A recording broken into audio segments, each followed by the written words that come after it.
Yeah. Yeah. Awesome sauce. So we're here. We're here Where are we? in Belgrade. And what we're doing? What we're doing, we don't know. We're making stuff. So how you got into filming? Into filming. I really don't remember. I mean, I was watching films when I was. My first movie was Edward Scissorhands. Oh yes, I love that When I one. was 5 years old, and my family believed that it was a kind of thriller, so they said to me, "No, don't watch this, George."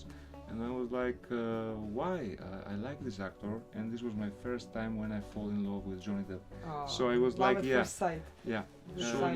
you're Tiana Stakic? Statkic. Statkic.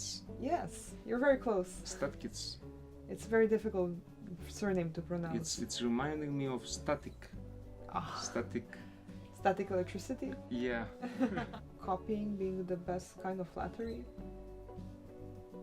Yeah, I hope they copy me if they can. Did you ever had a situation like that?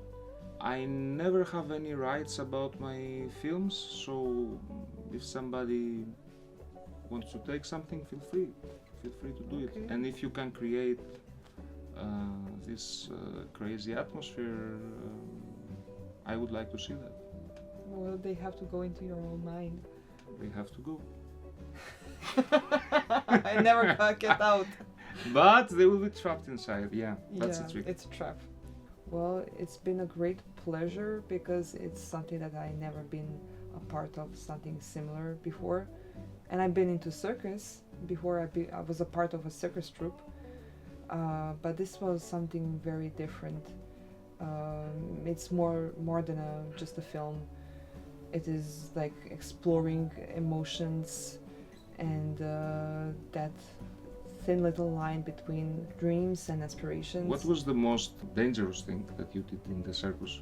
I was blowing up fire in the festival. You learned how to do that? Yeah. Wow. People care too much about what other people think, and this is just a very immersive experience where we tap into some self-reflection, not just the audience but the actors themselves as well. What was the first inspiration for the White Diaries? The inspiration was I was asking my mind for some months to give me a very nice idea on what I should do for 2025 and to make me more productive and more happy. It was a great pickup middle November that we started because in winter you have less tourism, and the whole idea was more about private moments of people, so more tourists would be crazier, and it worked.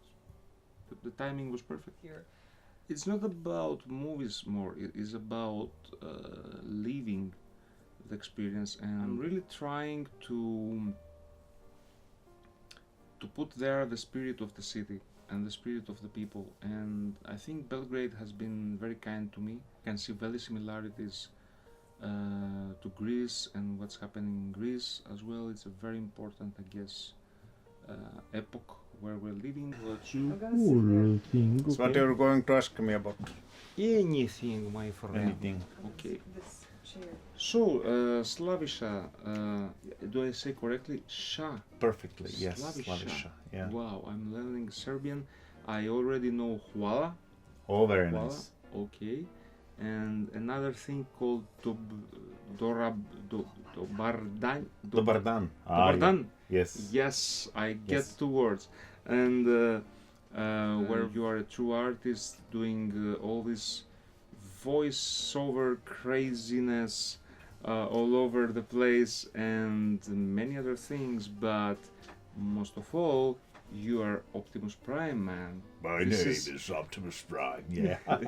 This is amazing. I've grown up with Optimus Prime, and yeah, I can't say how much honored I am. Oh, trust me, the honor is all mine. I've seen your work, George, and I'm just blown away to be a part of your project, Well, and thank I'm you. loving it absolutely. And you were both Jesus and John the Baptist. That we have to say. Yeah, I was For an- both Jesus and John the Baptist. Yeah, because there is this TV show called The Chosen. It's about Jesus Christ, and in it I was cast to dub in the Serbian version of that show to dub John the Baptist, and that was really amazing. But sometimes after that, I was actually invited by the Mormon Church to be the voice of Jesus in their like Book of Mormon TV show. So I got to do that as well. And a friend of mine actually told me, "Ah, man, now you're Jesus, but I knew you when you were only John the Baptist." That was just crazy. How do you sleep at night? Like having all these voices. I usually don't. There's medication. Yeah. So yeah, I mean, I'm kidding, of course. It's I talked about this with a friend, and he says that yeah, having this many voices is considered like a mental diagnosis. Having to work with a lot of characters on like basically a speed dial, it's a really interesting challenge that gives you completely new views on the whole life and everything, because once you get into any character, as you of course know, being the director, and you already worked with so many people with different ideas, with different characters, etc.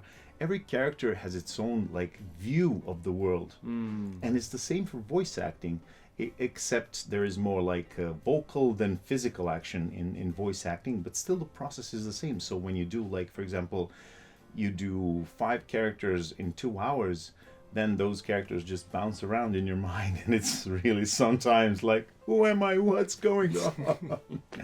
So listen, I would like to speak a little bit about your character in The White Diaries, which is, I guess, a really shy guy who tries to find love like everybody else, and understanding. And how do you feel playing this guy who I guess is really close to you, but at the same point is a kind of character? How do I feel about it? First off, I used to be the comedian in every group. I was the one just making jokes and everything. And so this is something that I've actually wanted to do for a long time, and having this now was just like a dam opening. Just like I let everything out. It was so amazing, so beautiful to relax into it, because I am a romantic person by nature, and being able to do this, it was just beautiful. It was I loved every second of it, and so it was really like, for me, amazing. A funny story, Tiana and I, we actually met some 10 years ago at a friend's house, and we maybe spoke like 5 words in total. And then maybe a few weeks ago, we got back in, and then we got like friends on Facebook, on Instagram, and then we just liked each other's stuff.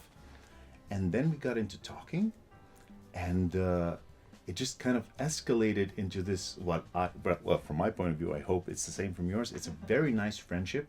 And I really like talking to her, spending time with her, and we actually did even some work together here in the voiceover booth, and like working on diction and working on the speech improvements. So, like, my relationship with her, I hope, is nice. Is it nice? Yeah. She's a really sensitive person, I think. Many people are envying what you do. Like, of course, there's an amount of practicing and of work that people many times don't calculate, but I guess you have a dream job that many people Yes. would love to do, you know, thank you so much. Thank you for having me. This is truly amazing, and this is a whole new experience that I never knew that I was going to have. Thank you, from the thank bottom. you.